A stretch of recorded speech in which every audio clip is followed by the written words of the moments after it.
Today we're back at Yashio Factory, and I don't know if you can see my car behind me, but we're cleaning her, getting her looking nice and fresh again for the Nismo Festival this weekend. Also, just quickly, while you're all watching, because none of you guys all hang out for the end of the video, I know that, only probably about 20-30% of you do, but everyone keeps asking me if I'm going to the Adam open house. Unfortunately, I couldn't this year, and that is because Nismo Festival is on the same Sunday as Adam's open house. Would have loved to have gone. We had some cool plans if it was gonna work out, but unfortunately it didn't. So next year, keep an eye out for that. It's gonna be awesome. Now, that aside, this thing is looking epic. I've already done one wash on it. We're about to do a second wash, and it's insane just how much little flicks of rubber are all over this car from drifting and everything like that. And like you can even see there, like I still missed some dirt and stuff, which is why we're doing a double wash. Now, I have never used one of these before. This is my first time. I bought this thing off Amazon. It's not using a pressure cleaner, so it's not that great, but I guess cue the sexy music. Let's go. Oh yeah, baby. Woo! It's probably pushing out way too much soap, and I have no idea how to control this thing, but we're just gonna go with it. This is probably my thumbnail right here. Please don't demonetize me, YouTube. Woo! She's been a bad girl. Gotta get her all soapy.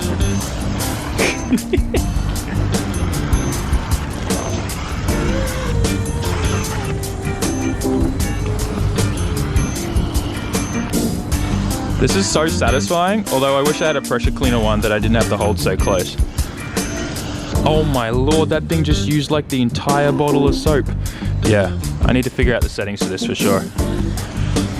I'm gonna take a quick Instagram picture for this, because this is awesome.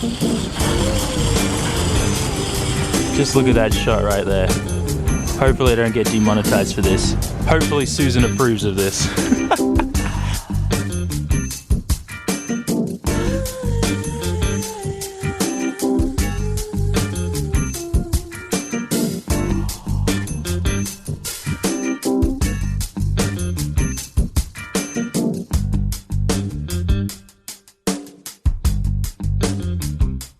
So I have this thing looking pretty decent right now. The only thing left to do is go through and get all those little bits of rubber off, like I said, like this, all over the car. And then we've got like a wax coating or a ceramic coating, I think, that we're going to be putting on as well, just so, because I'm going to be driving this home Saturday night, and then we'll be driving to Fuji Speedway for Nismo Festival in the morning. So if anything falls on the car, we want to be able to just kind of hose the whole thing off and keep it looking really nice and clean. But yeah, a few things on here, like little scratches and stuff like that, that probably just happen from people walking past it and things like that at Ebisu Circuit, which is kind of just normal. But otherwise, it's come out pretty nice. Really happy with it. Also, Oka-chan had this huge chamois. I've never used a chamois that was like literally the size of a full-blown bath towel. It was actually really cool and really easy to do the entire car. I never had to wring that thing out once. So that was really cool. Oh look, speaking of him, he just got back. So now, like I said, we'll go and get all those little pieces of rubber off. We just got the parts cleaner and a nice little something rag. I don't know what it's called, but we'll go from there. I don't think I've spent this much time cleaning a car than when I was back in Australia when I first got my R34 Skyline. So this thing is pretty good. I found a tiny few little things of rubber that I still missed, but it's okay. They're in places that people won't notice. I just finished doing the like spray on ceramic coating, so that's why it's kind of got this nice shine and shimmer to it. And it looks so good. It also feels really good when you run your finger over it. It's like baby bottom smooth with no friction at all. It's epic. And then I just finished coating the white Advan GT wheels as well, so that if it does rain or whatever, hopefully nothing sticks to the wheels. Probably just a good thing to do to white wheels in general, or your wheels as well in general, especially white though, because they're so hard to keep clean. Anyway, so I guess we'll be putting the wheels on now. It's starting to get dark as well. Winter sucks in Japan, man. Everything gets dark so quick.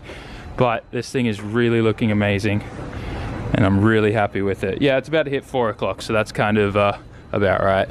While we're waiting for the coating to dry, Oka-chan showed me his heater that he's got prepared for tomorrow. So it's going to be really cold, and all we have is the new tent that we ordered.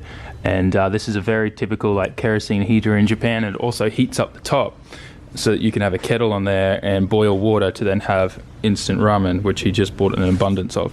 So these things are super cool and amazing in winter because they just heat up everything. Not to be confused with these kinds of ones. These ones, the top doesn't get hot at all, and it's totally fine to just stack whatever you want on there, because the only place that heat comes from on this style is out through the sides, which is why like you put your drinks there so that they get heated up and stuff like that. It's actually really cool. Just all these little things that Japan has that I guess we just don't have, that I'm used to, because of winter in Australia is really not winter. I don't know. I really like these heaters. They're epic. Can you guys hear that music playing?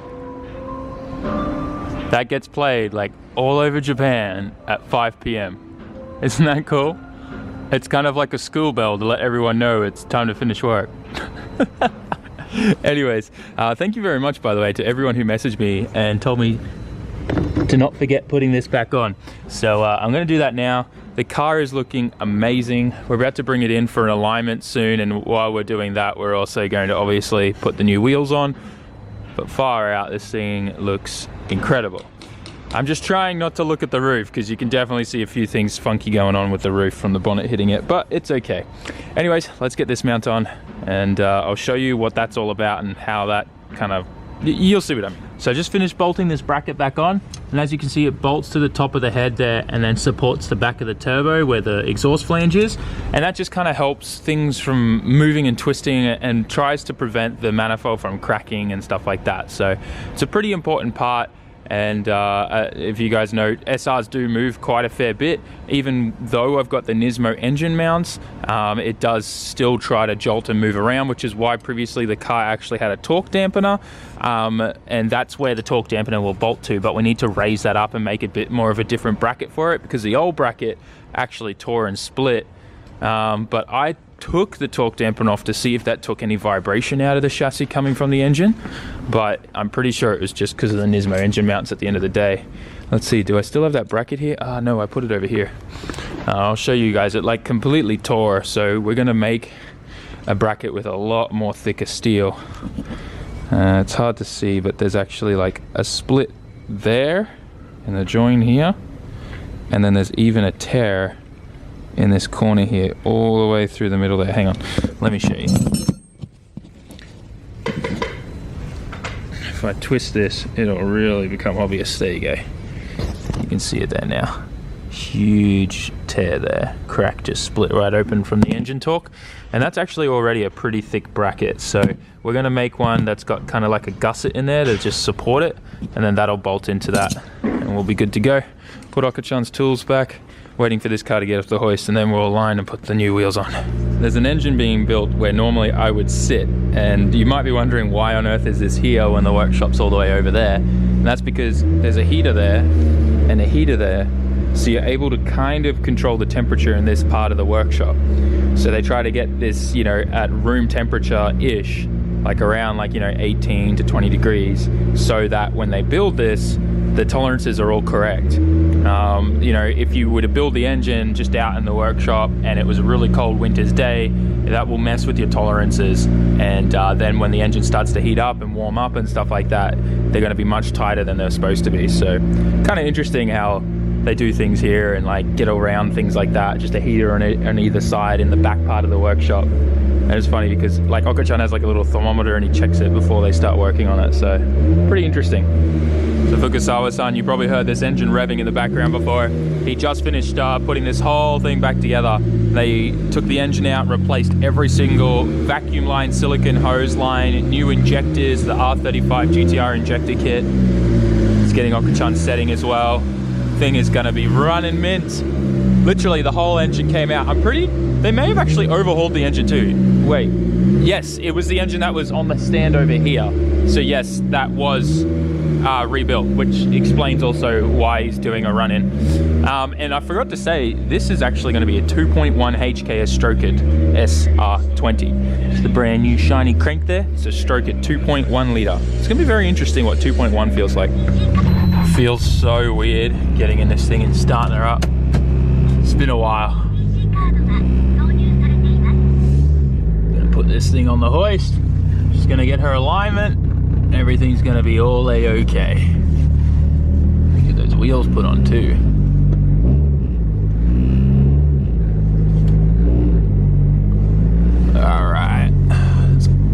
always sketches me out driving into this workshop because it's like sideways entrance.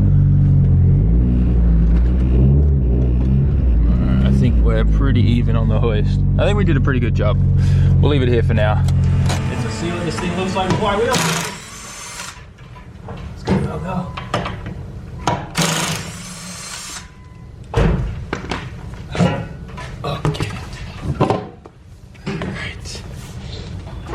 The wheel that I set my camera on before was the wheel that I need to put on there because these are directional too. So making sure my hands are kind of clean before we touch the nice pretty white wheel. Get this sucker on there.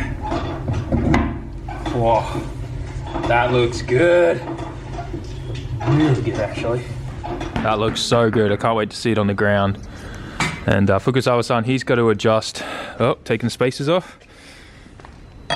He's got to adjust the coilovers because we're obviously moving to 18s in the front for Nismo Festival, so hopefully everything clears. Ooh, that fitment actually looks flush as. Nice. Nice, looks good, boys. Hell yeah. So pumped. So pumped. These things on the ground are gonna look so sick with that gap filled. Okay, I'm really excited. Let's get the other side all situated too. We got these things sitting on the alignment things and it looks epic. But we want this thing to look even tighter. So we're gonna go down from 2 fingers to 1 finger in the rear. The front, we're gonna dial that in a bit more too. It's starting to look so good. So excited. So we're putting her up on the hoist for the night. I'm not driving this home till tomorrow because I don't want this thing getting dirty at all, and I've got a bit of driving to do tomorrow back up here. I wanted to have a bit of a look at it because when I was at Nikko, sometimes when I would hit dipper or do the transition, it sounded like the rear of my car was bottoming out, but I see no evidence of that. I always forget about this on S chassis. It's a big issue. The camber arm's been smashing the body here. Well, it's hard to see, but when the car compresses like this, sometimes the camber arms actually hit the chassis. That's probably what that noise was. It wasn't my car bottoming out and hitting the ground. Man, this thing looks mean with that wing. I kind of low-key really want that wing on there. Also, I really love the carbon fiber boot that he has. Just closed up the workshop. You guys know what that means. Got some snacks for the trip home. It's gonna be a bit of a long drive. Gonna do some data logging for some 4th gear pulls as well. Get some more data for Darren. But I'm gonna wrap up the video here. I literally had an epic day. Just getting back into the swing of things here, hanging out with Oka-chan at Yashio Factory and just getting the S15 looking minty fresh. I'm so pumped for that thing. Like seriously, it looks so good, especially with that ceramic coating that I put on. I was not expecting it to turn out so good. Anyways, all of that aside, I do wanna mention, like, yes, the hood is a different shade of pink. Yes, there are scratches and things like that on the car, but it's a drift car and it's gonna get repainted again probably next year at some point. Plus, there's a livery going on that, so it's gonna cover up a bunch of that stuff as well. I don't know if I told you guys or not yet that thing's getting a livery, but it is. The livery's actually already at the workshop. We're just not putting it on till after the Nismo Festival. So, with all of that said, guys, I do want to remind you, if you are in Japan, make sure you're coming to the Nismo Festival. You can catch a train down to where Fuji Speedway is and then a taxi up, and then I'm sure you'll be able to take a taxi back, or you'll be able to probably bum off a lift off someone or something like that. Like, either way, get your butt to Nismo Festival. It's going to be amazing. I'm going to be there. Come to the Yashio Factory booth, check out the cars, meet Oka-chan, get him to sign some merch, whatever you guys want. My arm's getting sore, but I had a good time. I really enjoyed getting back into the swing of things today. I definitely felt productive. Tomorrow's video is going to be sick. Make sure you like, comment, share, and subscribe. Catch you on the next one. Peace out. Ciao, mata.